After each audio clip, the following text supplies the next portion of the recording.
So here we are for the grand final of the AF Lager Championship.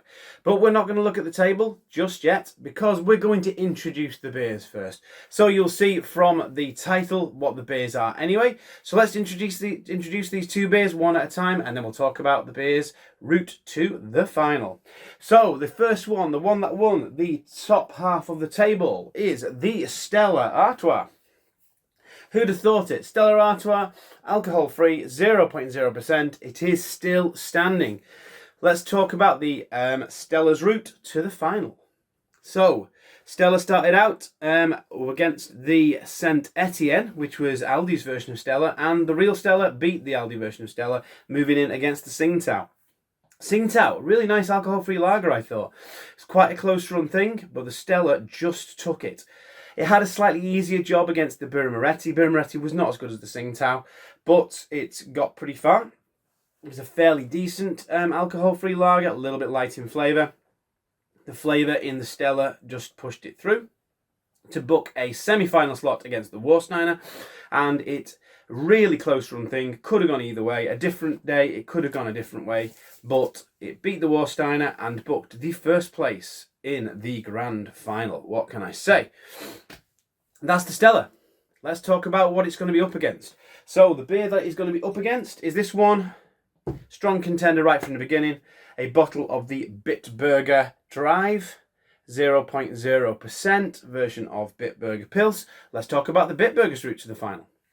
So the Bitburger started off near the middle of the table. It played up against the Budweiser.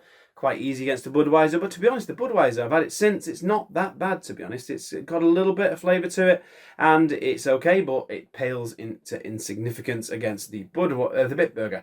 Then the Bitburger went up against the Kronenbourg. Kronenbourg, not a bad beer either. But the Bitburger, again, was a bit better. Again, the Madri are decent. The Bitburgers had quite a tough road, really, to the final, because the Madri wasn't a bad one either. But the Bitburger, the bitterness, the dryness, just the power to this beer has allowed it to move through. Against the Asahi, again, I thought the Asahi was going to be a really strong contender against the Bitburger, and it is a decent beer, I've got to say. Well, decent for, I have to keep saying, decent for alcohol-free standards.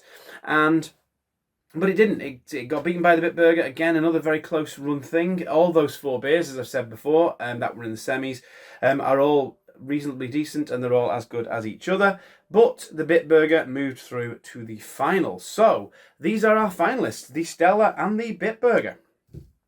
But what glasses are we going to use? Well, as is traditional for the final, we're getting the old Stein style glasses out. We're getting a Lowenbrau. We're getting a Spartan. Not going to do it blind, never do in the final. I'm going to know which is which out of these anyway. They are very different, but it'd be very interesting to see which one is going to be better. But these are 330ml bottles. Surely 330ml is not enough for a final. Well, you are right. It is not enough. So what we've done is we have doubled up. We've doubled up so we can have nice, decent glasses. We're going to have room for swilling, but we're going to do a couple of top-ups as we go, probably. And there's going to be a little bit of a surprise after I've crowned the winner. So stay tuned for that, because I'm really excited about the surprise. So, without further ado, there is nothing else to say. I'm going to be doing this in as objective way as I possibly can. I've changed the t-shirt just for this amazing special occasion. What I'm going to do is I'm going to just think of these in different ways. I don't know what categories I'm going to look at, but I'm going to almost like score them in different categories, see which one pushes above the other. I will open these as I am talking. So that Stella is now open. Let's open a Bitburger. I'll put these down here, but I will be probably doing more than a bottle to start, but we'll see. So we'll get those tops off. Let's start pouring. So Bitburger going in the Spartan. So we'll just get the whole lot in there, and yeah, look at that. I will get some more in there. We want decent glasses full, don't we? That can go down there. Let's start off with the Stella. They're both 330ml these, so they're going to fill up the same amount. I'd be interested to see, do you get the same 330ml in a Bitburger as you do in a Stella? Should we look? Yeah, I'd say they're the same. Slightly bigger head on one than the other, but I think the amount of beer you're getting is the same. Let's go double on it. Make sure I'm getting it in the right one. Don't want mixtures, otherwise I won't know which is which, will I? So let's get some more Bitburger in that one. Probably it's about there for now, but I can always top it up. Bitburger, let's get the bottle there. Where's the other Stella gone? Here it is. Let's take some of that paper away. Let's do it. There we go. Let's get that off. I do like the paper. It's a nice touch, I think, on these, like the old Stella bottles used to have. Don't know if the Stella bottles have it now, but there we go. So Stella, this side, Bitburger, this side. We might as well leave the bottles there as well, so we can see which is which. You know what I'll do is I'll probably use the empty bottles, so that for when I knock it over, I don't lose any beer. So there you go, thinking. So I'm going to put the empty bottles there, just for when I knock them over, because I know I will. Not a great deal of head there, unfortunately. Sorry about that, but when I top them up, I will do that. But then there's more swilling room. I'm not going to tell you which is which, obviously. We'll put these a little bit further forward so that they're not in the way. Obviously, I'm not going to tell you which is which, because you know.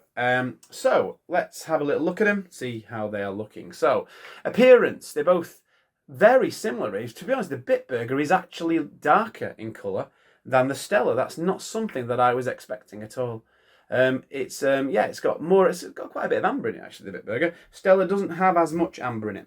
They are retaining these heads quite well, I think. And the amount of carbonation running up to the top is about the same in both. They've both got a nice sort of column of carbonation coming up it. And it's not too narrow. And they both look quite nice. Actually look a reasonable amount of carbonation, which is always good. They don't look too fizzy and they don't look too flat. Let's start nosing them, eh? So we're going to get a nose on these. Let's have a think what they're going to smell like. So, the Bitburger. So yeah, as usual, a little bit dank, a little bit savoury, a little bit of saltiness in there. Again, a little bit of malt, some wafer. Smells quite dry. Smells refreshing. Smells all right. Let's get a nose on the Stella. Ooh. Let's get it all over my clothes as well. Stella, nose is not jumping out at me there, I think, because I've put possibly a little too much in it. Yeah, I'm getting hit in the face with that malt. A little bit of marmitiness in there as well. A little bit fruity, a little bit of orange. It does have a really nice nose to it. This does smell like a Helles or something like that, really. In the nose, it almost smells like a Madri. It doesn't smell like a Stella. It smells a bit more like a Madri than a Stella. Yeah, and I'm getting a little bit of fragrant floralness and a bit of grassiness. Yeah, it's quite a complex nose, that, and it's not got a sickly sweetness to the nose as well, which is something that I hate in a beer, the sickly sweet nose. So there we go. So let's have a see. Well, I'll just put them like this. Right, let's have a swill. I might put the water on the floor, and then that gives me room for these two. So I'm going to start with the one on the right, as I always do, which happens to be the Bitburger. So we're going to try the Bitburger first. So let's dive in.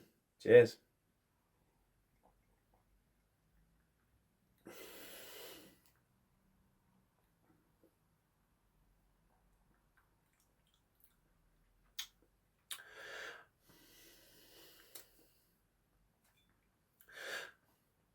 So I'm going to start with initial impression. So initial impression on it. It does taste a bit Bitburger, actually. Remembering what I remember Bitburger tasting like. I've not had it for a while. But it does have a little something in there, which is also in the alcohol-free version.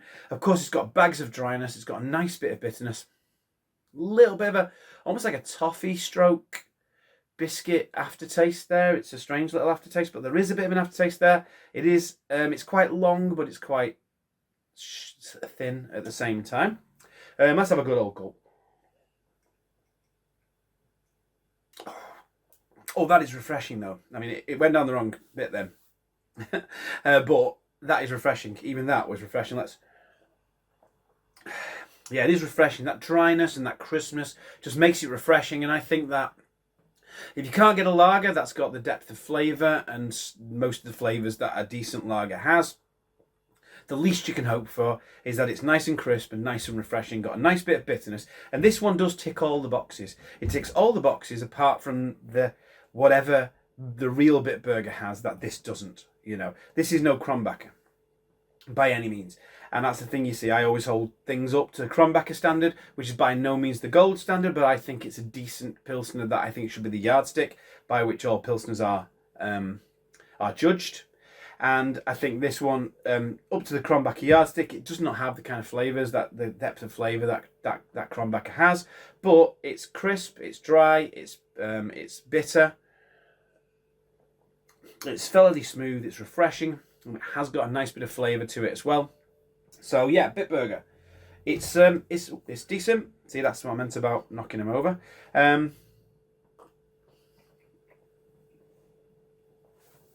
Let's go on to the Stella now. So I'm assuming this is not going to be as long a final as some of the others because they're alcohol-free beers, let's face it. And I don't know, it might be a close run thing, but who knows. But the little surprise at the end will add an extra dimension to it, which is another reason why I've got more of this. So I'll just have to make sure I don't drink all this, and you'll see why when we get to the end. But anyway, let's have a go on this one now. Look at how much of that I've drank. So I've got to drink about the same amount as this. So here we go. Cheers.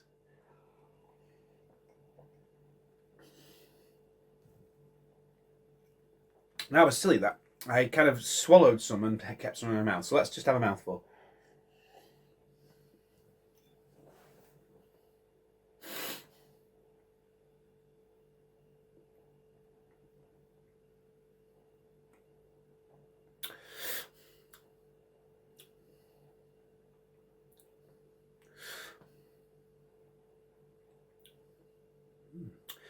Right, I've said this before, and some people may disagree, but I don't care.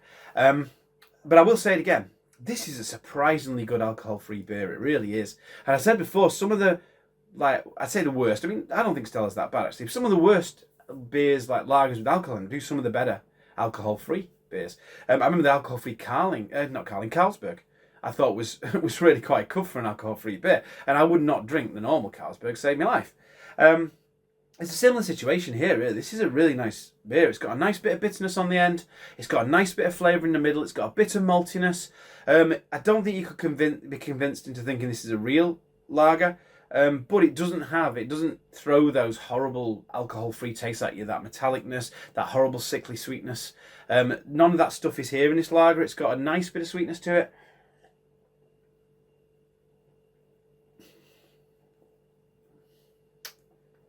Having the old gulp. It's not as crisp and refreshing as the Bitburger.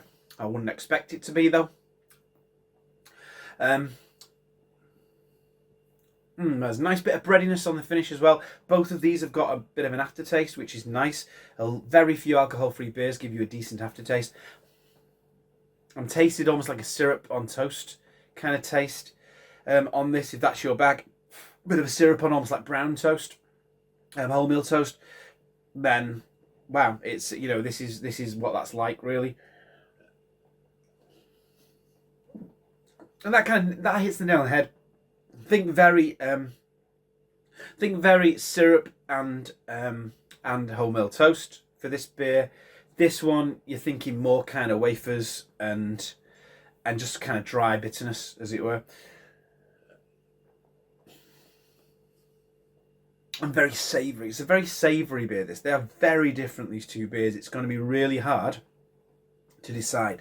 So, how am I going to decide which one wins? Does it matter which one wins? These are both, you know, worthy winners. Whichever of these I crown the winner, was a bit left on the bottom there.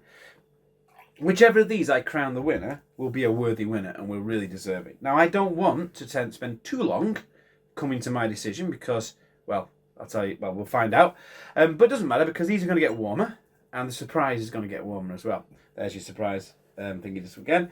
We've got nearly a full bottle of Stella here, so let's put a bit more in. See if we can get a bit of a head there. About half a bottle of Stella left. Let's leave about half a bottle of Bitburger. And this is what I've got to play with now. I want to leave half a bottle of each. And then hopefully by the time I get to the bottom, or close to the bottom of these, I will have come to a conclusion. So, how am I going to decide which of these is going to win? I'm not going to go price, but to be honest, their price, it's a weird one really, because price-wise, it's bizarre, because this one's cheaper than that one, price-wise, because both of these are available in booths, And at full price in booths, they are 6 bottles for £6, and they're 4 bottles for £4.50. So that's actually dearer in booths than that is. I didn't get that from booths though, I got that from Home Bargains, and that was £2.99 for 4. So it all depends on where you get it. So this is dearer because you can only really get it at booths, possibly at Waitrose, I don't know. This one, you can literally get it all over. And as I say, these were from Home Bargains, and they taste great at £2.99 for 4. So I would say if you've got a Home Bargains near you, £2.99 for 4. You will not get a better value alcohol-free beer than that at £2.99 for 4 bottles, I tell you. You really will not. The only one that comes close is the Beck's Blue. But I'll talk about that more in my kind of extra video that I'm going to do where I basically sum everything up. Anyway, I'm not going to waste time talking. I'm going to start drinking. So, let's try this one again.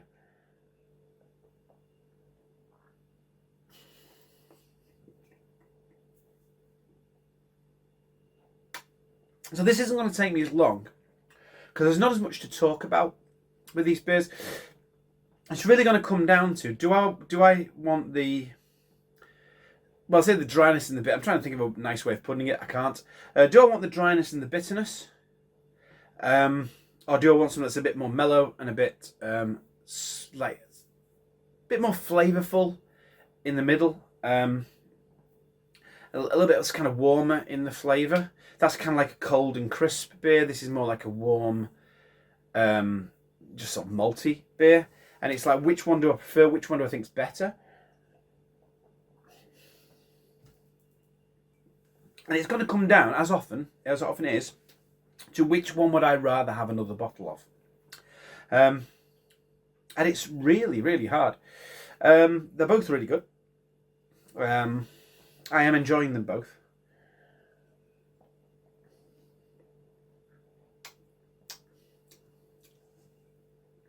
The sweetness of this one, possibly going to be a bit of a down point to it. Let's have a little swill. Have another little go on each. But I don't think I can be that objective with these really, because it is really about what I prefer. I think this is really good. It's really doing quite well at being an alcohol-free Pilsner. Probably about as well as you could possibly get. I imagine these two mixed together would make a banging beer. That is doing probably as well as it could possibly do to be a nice malty beer without tasting like the San Miguel, for example.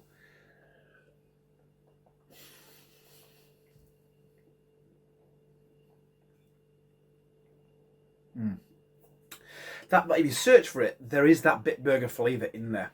You could almost, I think it's weird. That bitterness is a little bit of a bit aggressive. I think if that bitterness wasn't as aggressive, you might be able to taste that Bitburger flavour in there a bit more, and it might taste a bit more like a regular Bitburger. If that tasted a bit more like a regular Bitburger than it does, then that would just win. Slam dunk, no problem at all. Let's have a swill and try the Stella.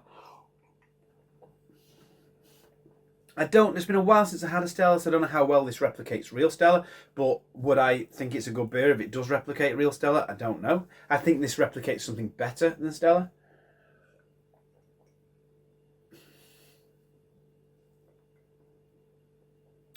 But I think it replicates something a bit more Madry-ish. Again, still not a great beer to replicate, but I suppose if you're replicating Bitburger and replicating Madry, well, Bitburger is a better beer than Madry, in my opinion. So I think something that gives you something of the quality of Bitburger would beat something that gives you the quality of Madry. That's just my opinion. But with not a lot more to go off, I am actually going to come to a conclusion in a minute. I'm going to crown a winner. Once again, all 4 beers that were in the semis are worthy winners of this championship. And I'll say when I do my video, my final thoughts, you'll hear about other beers that were in the championship that I would recommend. Nothing is really holds a candle to a really good lager, but I wasn't expecting anything to.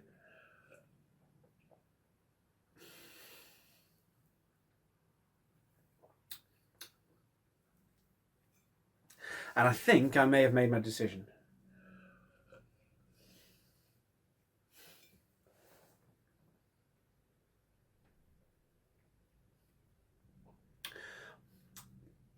Or have I? I'll tell you what I'm thinking. So, this one, possibly might get a little bit sickly after a few. But I'm loving the flavour. I'm loving the flavour. It just tastes like lager, and it's 0.0% as well. There's literally no lager in it. No lager. No lager in it, probably not. There's no alcohol in it. Or, negligible. It's not 0.5. Same with this one, obviously. But I think it does well. I find the 0.0% ones are actually better than the 0.5% ones, which is strange.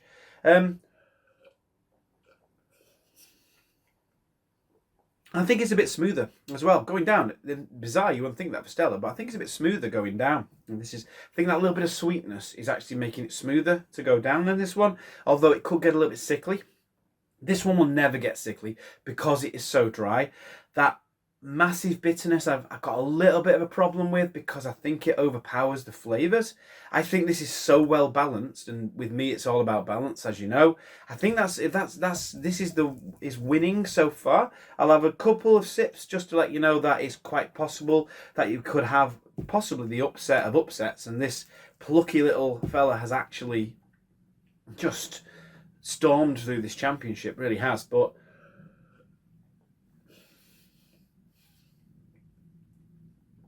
this does kind of fall into the Beck's Blue trap a bit. Be interesting to taste this against the Beck's Blue. Now, I might not do that on camera. I might do it. I've still got some Beck's Blue, so I could do a video where I test the Bitburger against the Beck's Blue. Let me know if you want me to, because this is very similar to what I remember Beck's Blue tasting like. And Beck's Blue was knocked out because of that hollowness in the middle. It's quite possible the Bitburger can't win for that reason. This one,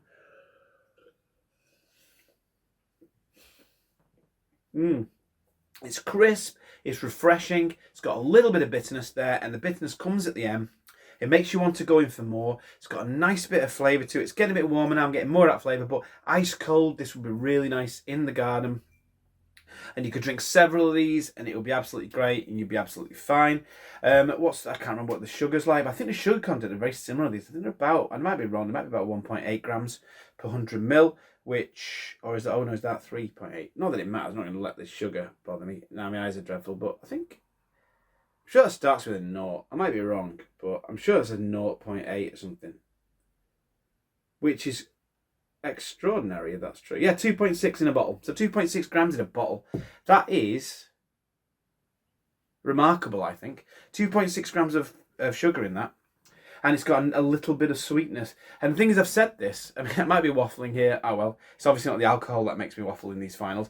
But I've said this before, I've said a lot of these beers, they're too sweet and they've got bags of sugar in them. I said if they had less sugar, I mean, it's common sense. If they had less sugar, they wouldn't be as sweet. They'd be an awful lot better. This is, deafing myself. This is that beer. This is the beer where they decided to just get the sugar right.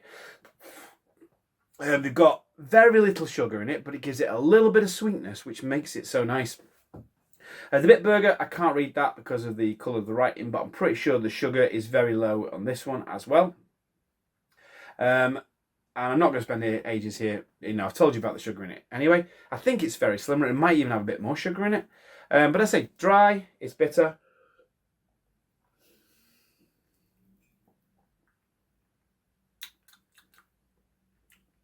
But yeah, it's dry, it's bitter, it's really good. But the thing is, I am going to crown this one the champion. This one's going to win. In fact, this one has won. Bitburger, just go down there. I'm doing it. I'm sticking to my guns.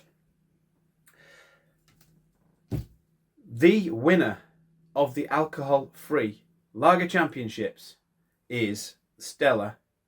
Alcohol-free. Stella 0.0. It just is. I mean, not that the sugar content swung it, but I just think it's all so well balanced. It's got just the right amount of sweetness, just the right amount of maltiness, just the right amount of bitterness. It's not a patch on say a decent lager. Anything from Warsteiner upwards, I'd say this wouldn't hold a candle to. But I would rather have this than a lot of the lower beers. Things like maybe a Holsten Pils, but certainly things like Kronenberg and certainly things like Carling Carlsberg and all that kind of stuff. But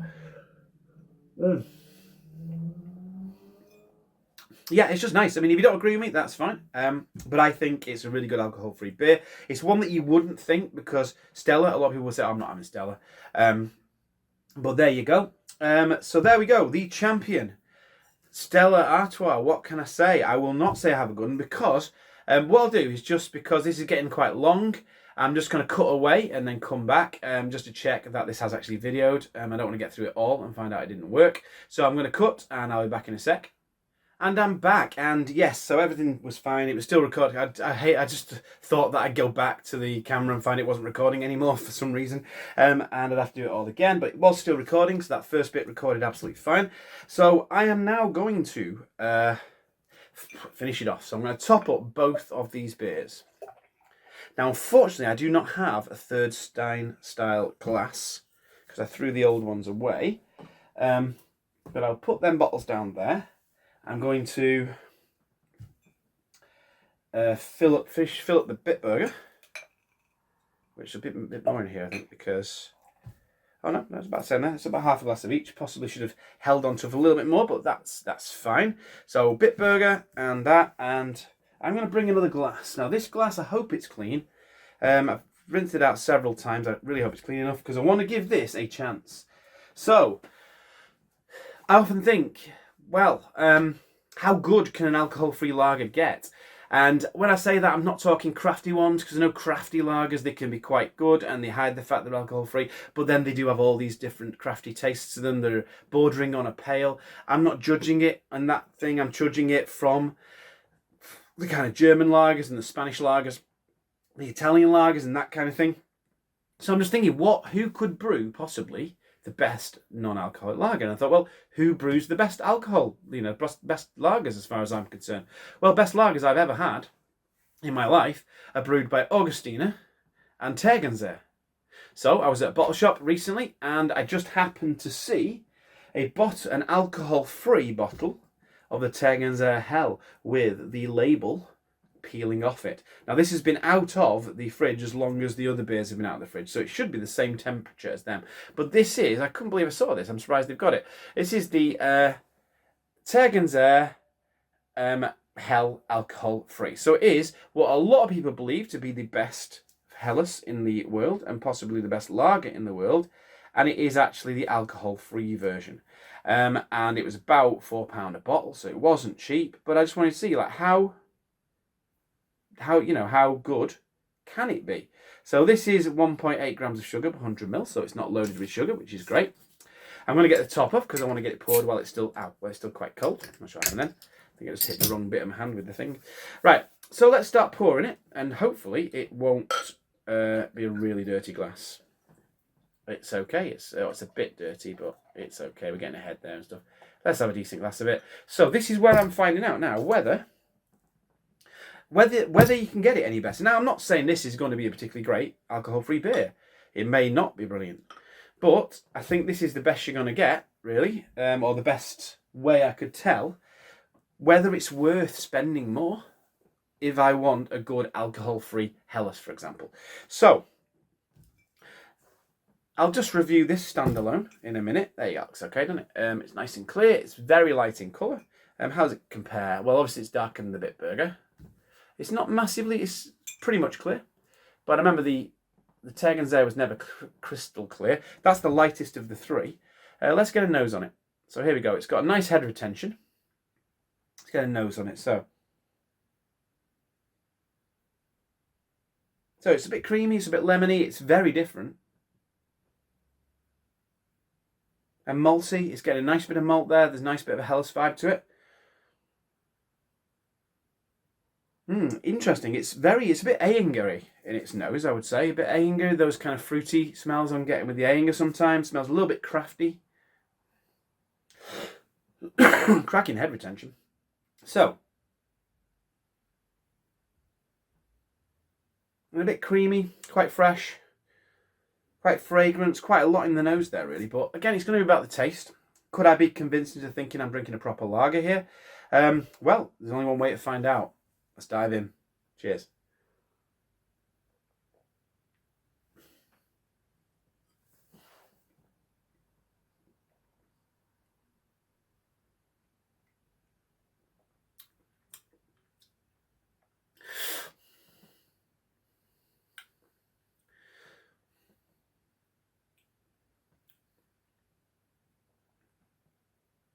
So really, with this, it's very, very crisp.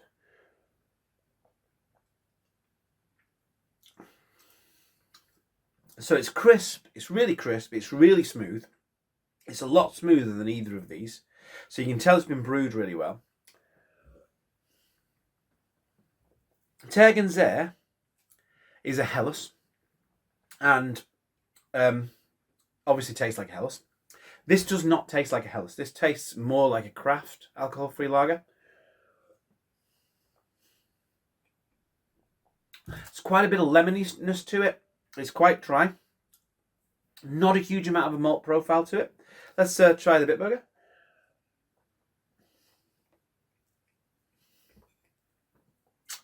Yeah, I mean,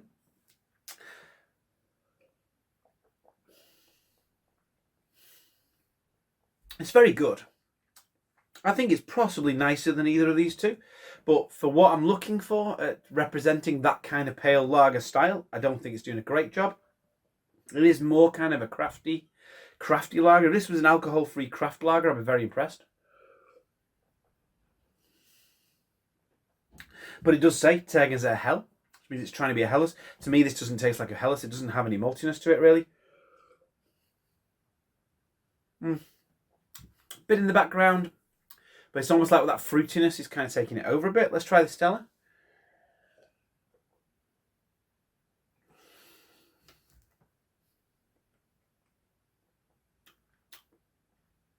Yeah, I mean, the Stella, again, doing a great job. I think the Stella's doing a better job at being an alcohol-free Helles than this is.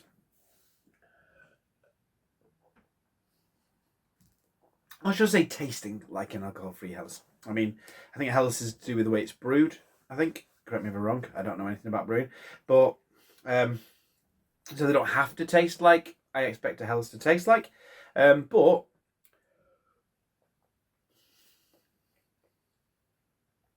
this does not taste like any lager that you can get from, say, booths or whatever, like the typical German lagers that you'd get at Oktoberfest. This tastes more like a craft lager that you get in a can. But it's got a nice bit of dryness, nice bit of bitterness. There is that lemoniness which is running through it. Is it better than these two? Quite possibly, yes. Is it a lot better? No. Is it worth paying 3 times the price? It all depends really on your priorities, but I would say no. It's cheaper to buy 4 bottles of this than it is to buy 1 bottle of this. If I was going to pay £4 for a beer, I would just get a normal beer. If I was in a situation where I couldn't drink alcohol, I would probably just get to like this, really. I'd just get used to liking Stella.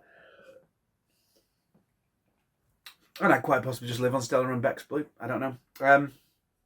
But yeah, I'm going all over the place with these. But they're all... they're all quite pale representations of what they're trying to be.